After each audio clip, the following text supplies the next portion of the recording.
There is a particular moment in human existence when words lose their power, not because they have been exhausted, but because they have been overused in the service of something that never needed defending in the first place: the self.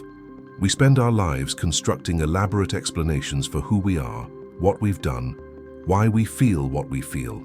We build towers of justification, brick by brick, using the mortar of fear and the scaffolding of ego. But what Ibn Arabi understood, centuries ago in his mystical wanderings through the landscapes of consciousness, was that this endless justification is itself a kind of noise, a static that prevents us from hearing the deeper frequency of our own being. The soul, when it stops justifying itself, enters a realm that language cannot properly capture. It becomes still, not the stillness of death or resignation, but the stillness of a lake at dawn, reflecting everything without distortion. This is not passivity. This is the most active form of presence imaginable, because it requires the courage to exist without the constant need to explain that existence to others or to ourselves. Think about the last time you felt compelled to explain yourself. Perhaps someone misunderstood your intentions, or judged your actions, or questioned your motives. What happened in your body? Your heart rate likely increased. Your mind began racing, assembling arguments, gathering evidence, constructing a defense. This is the mechanism of justification, and it operates like a reflex, automatic, involuntary, deeply conditioned. We have learned, through years of socialization and survival, that being misunderstood is dangerous. That silence in the face of accusation is admission. That if we don't speak up for ourselves, we will be buried beneath the weight of other people's perceptions. But here is what we rarely consider. Every justification we offer is also a chain we forge. Each explanation we provide tethers us more firmly to the very identity we're trying to defend. When you justify your anger, you strengthen the pattern of anger. When you explain your fear, you give fear more territory in your psyche. When you rationalize your choices, you make those choices more rigid, less available to evolution. Justification is, in this sense, a form of imprisonment masquerading as freedom. Ibn Arabi, the great Sufi master, spoke of the soul's journey toward what he called the station of no station, a state of being so fluid and vast that it cannot be pinned down by concepts or categories. This is not nihilism or emptiness in the negative sense. Rather, it is the recognition that the truest aspects of who we are exist beyond the reach of language, beyond the need for defense, beyond the compulsion to be understood. When the soul reaches this station, it no longer needs to justify itself because it has recognized that its essence is not a thing that can be justified or unjustified. It simply is. But getting to this place requires something most of us find terrifying: the willingness to be misunderstood, to be seen incorrectly, to have our intentions questioned and our actions interpreted through filters we didn't choose and can't control. The ego recoils from this possibility, like skin from flame, because the ego believes that if we are misunderstood, we cease to exist in the way we want to exist. We become vulnerable to judgment, to rejection, to the annihilation of our carefully constructed self-image. This fear runs deeper than most of us realize. It is not merely social or psychological, it is existential. We have come to believe that we are the story we tell about ourselves, that our identity is composed of the narratives we've assembled, the justifications we've perfected, the explanations we've rehearsed. And so, when someone challenges that story, it feels like they're challenging our very existence. No wonder we fight so hard to be understood. No wonder we exhaust ourselves in the endless project of self-explanation. But what if the story was never you to begin with? What if the elaborate construction of justifications and explanations was just a temporary shelter, something you built when you were younger and more afraid, but which you no longer need? What if the real you, the essential you, has been waiting patiently beneath all that noise, ready to emerge the moment you stop defending a position you never needed to occupy? Silence, in this context, is not the absence of communication. It is the presence of something that doesn't require words to be real. When the soul stops justifying itself, silence speaks for it. Not because silence is empty, but because silence is full of a truth so complete that it doesn't need annotation or footnotes or explanatory frameworks. It exists as pure presence, undiluted by the need to be correct or understood or validated. Consider the nature of deep love. When you truly love someone, there are moments when words feel not just inadequate, but almost offensive. The feeling is too vast, too immediate, too absolute to be captured in language. You could spend hours trying to explain or justify your love, listing reasons, cataloging qualities, building arguments, but all of it would diminish the actual experience of loving. The love itself needs no justification. It speaks through silence more eloquently than through any declaration. This is the paradox Ibn Arabi understood.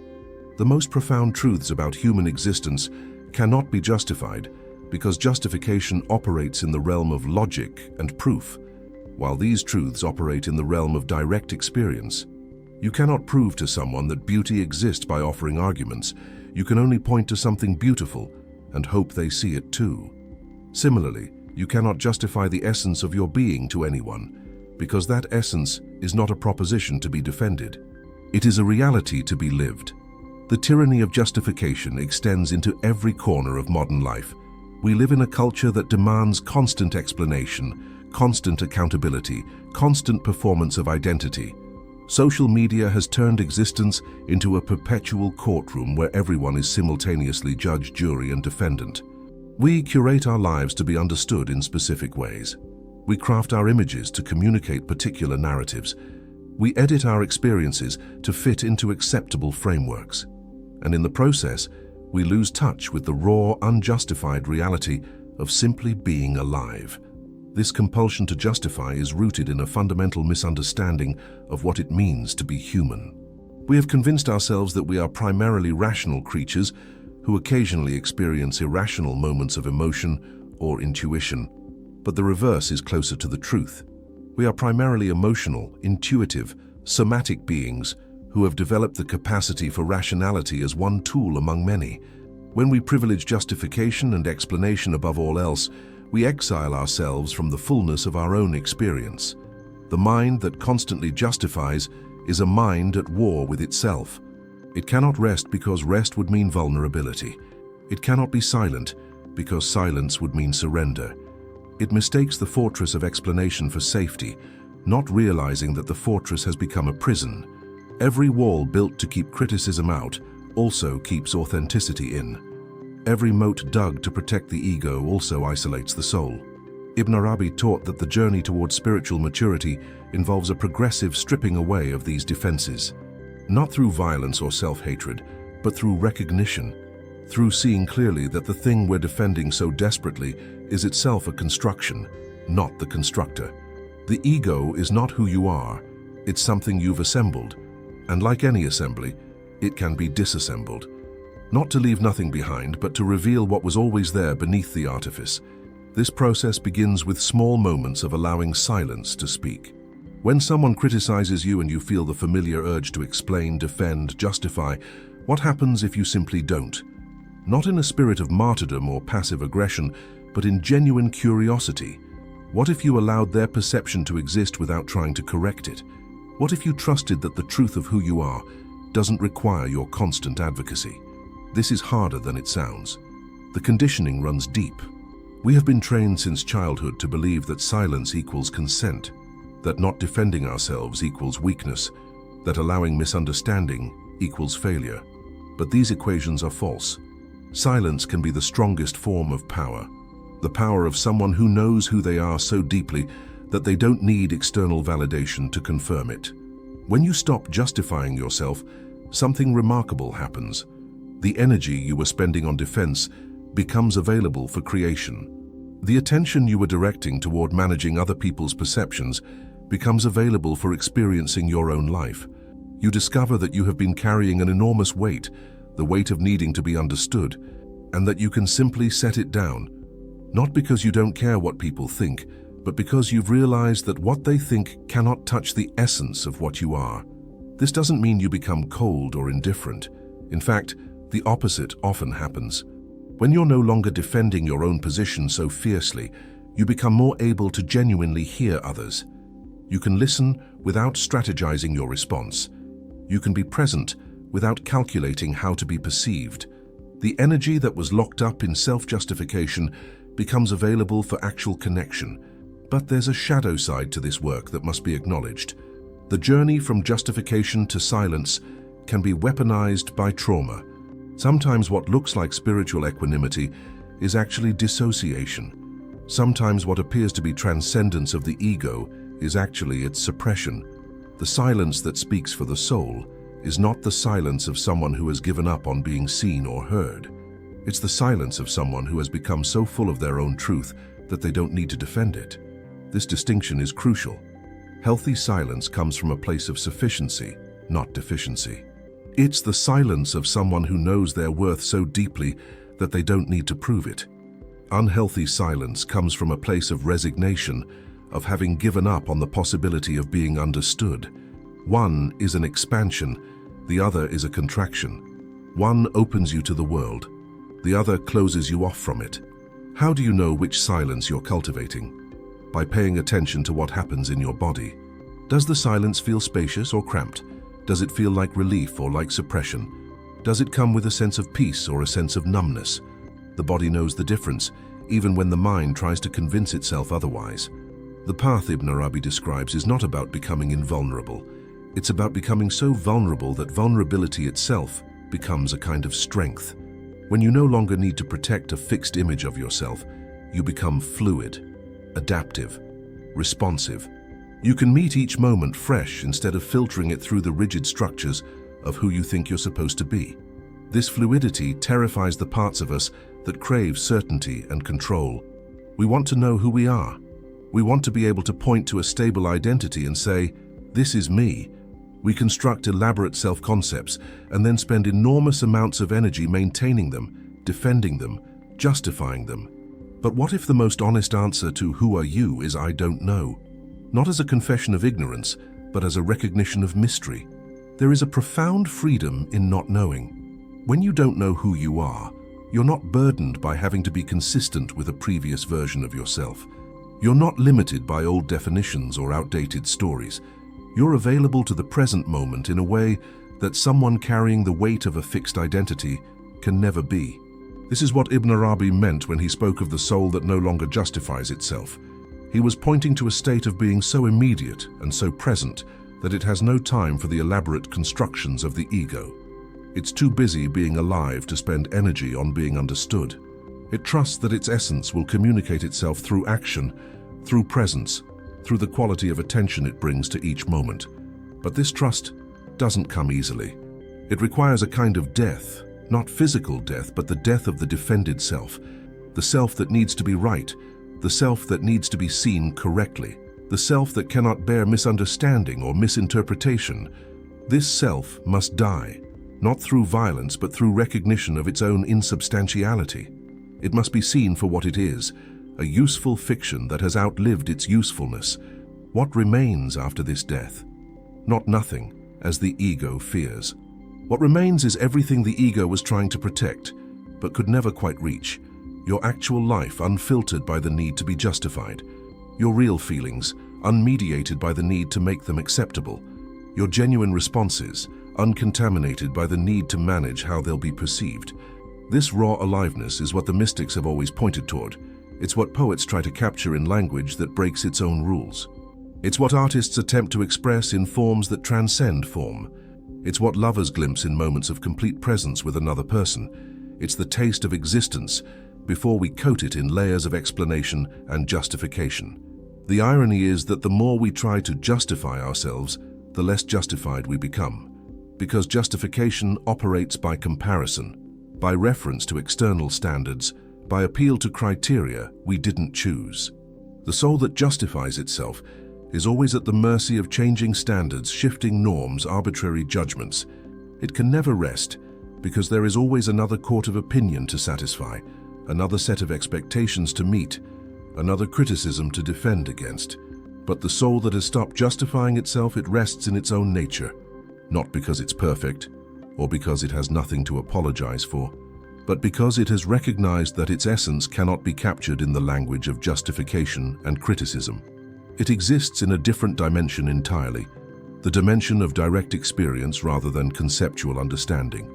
This is not moral relativism or ethical nihilism. The soul that doesn't justify itself can still act ethically, can still take responsibility for its actions, can still apologize when it causes harm. But it does these things from a different ground. Not from the anxious need to be seen as good, but from a genuine care for the well-being of others. Not from fear of judgment, but from authentic recognition of interconnection. When you act from this place, your actions carry a different quality. They're not performances designed to communicate your virtue. They're not strategies to maintain your self-image. They're simply responses to what the moment requires, unencumbered by the need to be understood in a particular way. This is what it means for silence to speak for the soul. The silence is not an absence of action, it's the presence of action that comes from such a deep place that it doesn't require annotation. Think of the difference between someone who helps another person while constantly broadcasting their helpfulness and someone who helps quietly, without fanfare, without needing recognition. The latter isn't morally superior necessarily, but there's a purity to their action, an integrity that comes from not being mixed with the need for approval. Their silence speaks louder than any self-congratulation ever could. This quality of action, this integrity, is what emerges when justification falls away. You discover that you're capable of doing things simply because they're yours to do, without needing to explain or defend or contextualize. You can be generous without needing to be seen as generous. You can be honest without needing to be praised for your honesty. You can be yourself without needing anyone to confirm that you're doing it right. But here's where the journey gets even more interesting. As you become less dependent on justification, you also become less interested in demanding it from others. The same compassion you extend to yourself, the recognition that your essence doesn't need defending, you begin to extend outward. You stop needing other people to justify their existence to you. You become curious about their mystery rather than demanding they resolve it into something comprehensible. This transforms relationships in ways that are difficult to overstate. When you're not constantly trying to justify yourself, and you're not demanding justification from others, actual meeting becomes possible. Not the meeting of defended positions, but the meeting of vulnerable presences. Not the collision of egos trying to establish their territory, but the communion of beings recognizing each other beneath the surface of identity. Ibn Arabi wrote extensively about the concept of the perfect human. Not someone who is morally flawless, but someone who has become a clear mirror for reality. Someone who reflects what is without distorting it through the filter of their own needs and fears and justifications. This is the ultimate fruit of the soul that has stopped defending itself. It becomes transparent, not invisible, but permeable to truth. This transparency is the opposite of what the ego wants. The ego wants to be solid, substantial, important. It wants to cast a big shadow. It wants to be noticed and remembered and understood on its own terms. But the soul that has matured past the need for justification discovers that being transparent, being a clear space through which reality can pass unobstructed, is far more powerful than being substantial. When you're transparent in this way, people can see through you to the truth beyond you. Your life becomes not a monument to your own importance, but a window through which others can glimpse what's real. Your silence speaks not about you, but about something larger than you. This is the gift that comes when justification falls away. You become useful in a completely different way than you imagined. But this process cannot be rushed or forced. You cannot decide to stop justifying yourself the way you might decide to change your diet or start a new exercise routine. It's not a project of the will. It's something that happens when you've grown tired enough of the weight of self-defense, when you've exhausted the possibilities of explanation, when you've finally seen clearly that no amount of justification will ever satisfy the part of you that demands it. For some people, this recognition comes through crisis, through being so thoroughly misunderstood or so completely failed by their own explanations that they simply give up. Not in despair, but in a kind of surrender that paradoxically feels like coming home. They discover that they can survive being seen incorrectly, that they don't disappear when they stop defending their image, that there's a solidity to their being that exists independent of anyone's understanding of it. For others, the recognition comes more gradually, through meditation or contemplation, through the slow accumulation of moments when they chose silence over explanation and discovered that the sky didn't fall.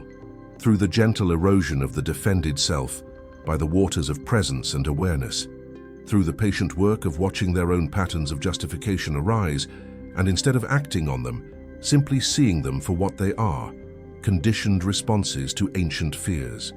Either way, what emerges is not a person who never explains themselves or never defends a position. That would be its own kind of rigidity. What emerges is someone who has options where before they only had compulsion. Someone who can choose when explanation serves and when it doesn't.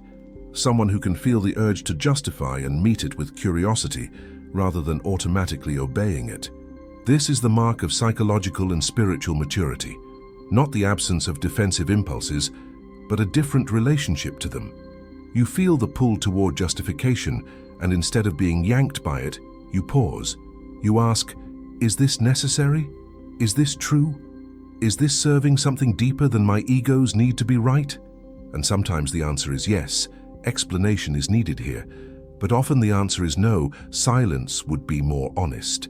The challenge is learning to trust that silence, to believe that your essence will communicate itself without your constant help, to have faith that people who are capable of seeing you will see you, regardless of your explanations, and people who aren't capable won't be convinced by any amount of justification. This trust is not passive. It's an active choice to honor the mystery of your own being instead of trying to flatten it into something comprehensible to everyone. Ibn Arabi understood that the divine itself operates this way, revealing and concealing simultaneously, speaking through silence more eloquently than through words. If the ultimate reality refuses to justify itself, insisting instead on being encountered directly, then perhaps we are most aligned with that reality when we do the same, when we trust our being to speak for itself rather than constructing elaborate defenses of it. This is the deepest invitation of the spiritual path, to become so real that you don't need to explain your reality, to become so present that your presence is its own argument, to become so aligned with your essence that you stop betraying it through endless justification. The soul knows itself. It doesn't need you to narrate it, defend it, or rationalize it. It only needs you to stop interfering with its natural expression. When the soul stops justifying itself, silence speaks for it. Not the silence of emptiness, but the silence of fullness. Not the silence of giving up, but the silence of having arrived. This is where the journey leads. Not to a place where you have all the answers, but to a place where you no longer need them, where you can rest in the mystery of your own existence without demanding that it resolve into something you can defend, where you can be seen and misunderstood and still know, with unshakable certainty, that you are exactly who you need to be. There's another dimension to this that deserves exploration, the relationship between silence and time. When we justify ourselves, we're almost always referring to the past or projecting into the future. We explain what we did or defend what we're planning to do. We contextualize our behavior by pointing to our history or our intentions. But the present moment requires no justification. It simply is. When you're fully present, the compulsion to explain evaporates because there's nothing to explain. There's only what's happening right now. This is why contemplative practices often emphasize presence. Not because presence is a pleasant state to cultivate, though it can be, but because presence naturally dissolves the mechanisms of self-defense. When you're truly here, now, without the overlay of narrative about who you are or should be, justification becomes impossible. Not because you've suppressed it, but because there's nothing for it to attach to. The defended self exists in time, in memory and anticipation, but your actual being exists only in this moment. Watch what happens when you're engaged in an activity that demands your complete attention. Maybe you're playing music or solving a complex problem or having a conversation that captivates you entirely. In those moments, self-consciousness falls away. You're not thinking about how you're being perceived or whether you're doing it right. You're just doing it. This is a taste of what it means to exist without justification. The activity itself is its own reason for being. You don't need to defend your presence in the moment because you're too busy being present. Children often live this way naturally before they've learned to be self-conscious. They cry when they're sad without apologizing for it. They laugh when something delights them without worrying about whether their laughter is appropriate. They exist in a state of unjustified being, responding to life directly rather than filtering everything through layers of social calculation. This doesn't mean they're perfect or that we should try to remain childlike in all ways, but they do offer a glimpse of what the soul looks like before it learns that it needs defending. The journey Ibn Arabi describes is, in some sense, a return to this original state, but with consciousness intact. It's not about regressing to a pre-reflective state, but about moving through self-consciousness to a place beyond it. You become aware of your awareness, but you're no longer trapped in it. You can observe your impulses to justify without being controlled by them. You can see the defensive structures of the ego without identifying with them as who you are. This seeing is itself a form of freedom. When you can watch yourself beginning to construct a justification, you create space between the impulse and the action. In that space, choice becomes possible. You might still choose to explain yourself, but it will be a conscious choice rather than a compulsive reaction. And more often you'll find that the explanation isn't necessary. That you can simply be with whatever's arising, the criticism, the misunderstanding, the judgment, without needing to fix it or defend against it. This capacity to be with discomfort without reacting is perhaps the most practical fruit of this work. Because justification is, at its root, an attempt to make uncomfortable feelings go away. When someone misunderstands you and you rush to correct them, you're really trying to relieve the discomfort of being seen incorrectly. When you explain your choices defensively, you're trying to escape the anxiety of potential judgment. But what if you could feel those uncomfortable feelings without needing to make them stop? What if you could sit with the burning sensation of being misunderstood and discover that it doesn't destroy you? This is where the practice gets real. This is where philosophy becomes embodied. Because it's one thing to understand intellectually that you don't need to justify yourself, and it's another thing entirely to feel the visceral urge to defend and to choose, in that moment, to remain silent, to let the discomfort be there, to trust that you can survive it, to discover through repeated experience that the feelings pass whether you defend yourself or not, but when you don't defend yourself, you remain more integrated, more whole. There's a kind of alchemy that happens in these moments of choosing silence. The energy that would have gone into justification doesn't disappear, it gets metabolized into something else, into presence, into compassion, into a deeper understanding of human fragility and the universal need to be seen. When you can sit with your own discomfort without reacting, you develop the capacity to sit with other people's discomfort too.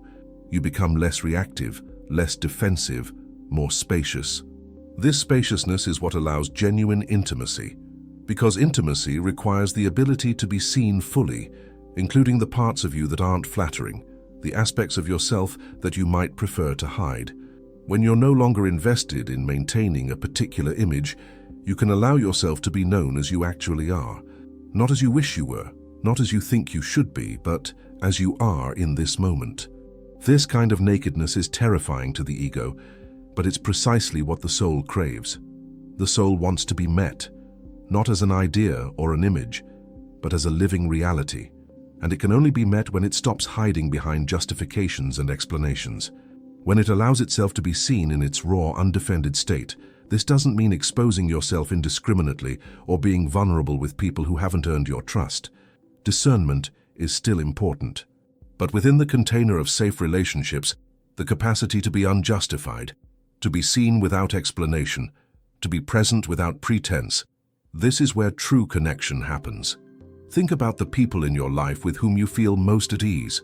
Chances are they're people around whom you don't feel the need to justify yourself constantly, people who see you clearly enough that explanation feels unnecessary, people whose presence invites your own presence rather than your performance. These relationships are rare and precious precisely because they allow you to rest from the exhausting work of self-defense. But here's the paradox. You can't create these relationships by trying to be unjustified. You can only create them by actually being unjustified, by doing the inner work of recognizing that your essence doesn't need defending, so that when you're with others, you're naturally more at ease, more authentic, more present. The relationships follow from the inner transformation. They can't be manufactured through behavior modification alone. This brings us to another crucial point, the difference between silence that comes from wisdom and silence that comes from fear. Because not all silence is created equal. The silence of someone who has nothing to say is different from the silence of someone who has everything to say but chooses not to. The silence of suppression is different from the silence of sufficiency. The silence of defeat is different from the silence of victory over the need to win. How do you know which silence you're inhabiting? Again, the body will tell you. Fear-based silence feels constricted. It comes with shallow breathing, tight muscles, a sense of holding back. Wisdom-based silence feels expansive. It comes with deeper breathing, relaxed muscles, a sense of opening. Fear-based silence makes you smaller. Wisdom-based silence makes you larger.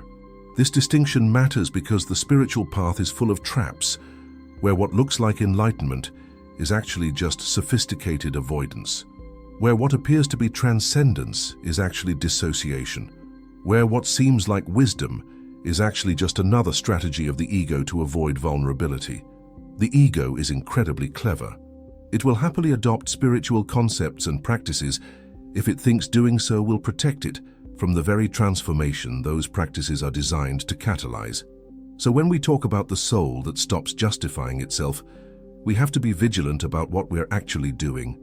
Are we genuinely releasing the need for defense, or are we just finding a more acceptable way to hide?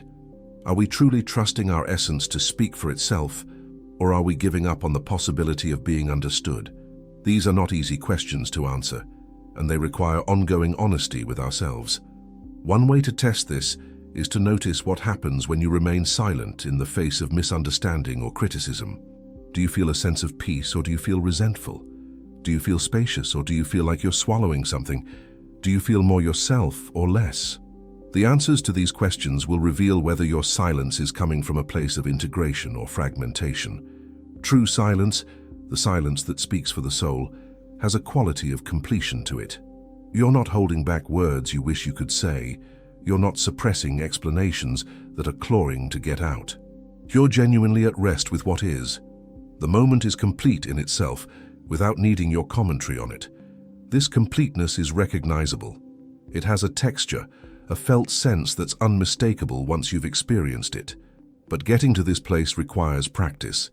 It requires repeatedly choosing to pause before you justify, to feel the urge to defend without immediately acting on it, to notice the stories your mind tells about what will happen if you don't explain yourself. It requires being willing to have those stories be wrong, to discover that you can be misunderstood and survive, that you can be judged and remain intact, that you can be seen incorrectly and still know with quiet certainty who you are. This knowing is not arrogant. It doesn't come from having figured everything out or from being certain of your righteousness. It comes from having touched something deeper than the constructed self, something that exists prior to and beyond all the stories and justifications and explanations.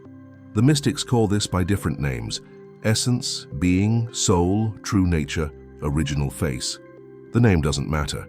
What matters is the direct experience of it, and that direct experience changes everything. Because once you've tasted what it feels like to exist without the burden of self-defense, you can never fully return to the old way of being. You might still get pulled into justification. Old habits die hard, but you'll recognize it more quickly. You'll catch yourself in the act of explaining and remember that you don't have to. You'll feel the familiar tightness of defending and choose to soften instead. You'll hear yourself beginning to rationalize and simply stop mid-sentence, allowing silence to complete what words were trying and failing to do. This is the practice: catching yourself, choosing differently, and gradually building a new default pattern, not through force or self-discipline, but through the natural intelligence of the system recognizing what serves it better. Your being knows that justification is exhausting and that silence is restful. Your soul knows that defense creates separation and that vulnerability creates connection. Your essence knows that it doesn't need protecting because it cannot be damaged by anyone's opinion or judgment. But the mind needs to learn this through experience. It needs to be shown again and again that what it fears will destroy you actually leaves you more intact than before. That being misunderstood is survivable.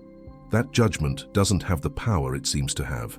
That your worth is not determined by whether people understand you correctly. The mind is like a child who's afraid of the dark. It needs to be gently led into the darkness and shown that there are no monsters there. This is the work, not to override the mind's fears, but to meet them with compassion and then to provide experiences that contradict those fears.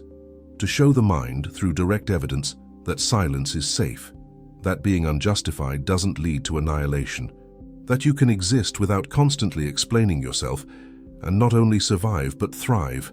And as you do this work, something remarkable happens. The people around you start to change, not because you're trying to change them, but because you're relating to them differently. When you're not defending your own position so fiercely, they don't feel the need to defend theirs either. When you can be present with misunderstanding, they feel permission to be more honest about their own confusion. When you can exist without justification, they sense that they might be able to as well. Your silence gives others permission to stop performing. This is the ripple effect of inner transformation. It's not visible or dramatic. It doesn't announce itself, but it's palpable. People feel it when they're around someone who's genuinely at ease with themselves, someone who doesn't need them to see things a certain way, someone whose presence invites authenticity rather than performance. This is the gift you give the world when you stop justifying yourself. You create a field of permission for others to do the same. Ibn Arabi understood this. He knew that the most powerful teaching isn't done through words, but through presence. That a person who has integrated this truth into their being becomes a kind of transmission station, radiating a quality that others can tune into. Not everyone will tune in. Some people are too invested in their defenses to even notice. But for those who are ready, who are tired of the weight they've been carrying, the presence of someone who has put that weight down is like water in the desert. This is why the spiritual path has always been as much about being as about doing. Yes, there are practices and techniques and methods, but ultimately, the transformation happens not through what you do, but through what you become. And what you become, when you stop justifying yourself, is more yourself than you've ever been. Not a constructed self that needs defending, but your actual self that requires no defense because it's simply real. This reality has its own authority. Not the authority of power over others, but the authority of authenticity. When you speak from this place, and you will still speak, this isn't about becoming mute. Your words carry weight, not because they're clever or convincing, but because they're true. They come from depth rather than from strategy.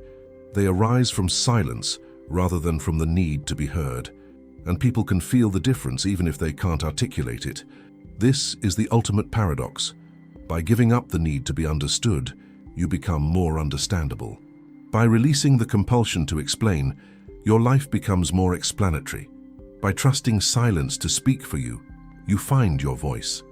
Not the voice of the defended ego, but the voice of the soul, clear, unadorned, true. This voice doesn't need to justify itself because it's not trying to convince anyone of anything. It's simply expressing what is, and what is needs no defense.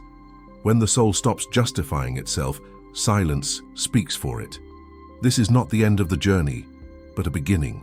It's the beginning of a life lived from essence rather than from image, from presence rather than from performance, from being rather than from becoming. It's the beginning of a relationship with yourself and others that's based on reality rather than on the stories we tell about reality. And in that beginning, there's a kind of ending too. The ending of the exhausting project of self-defense, the ending of the burden of needing to be seen correctly, the ending of the isolation that comes from living behind walls of explanation. In that ending, something new can finally begin.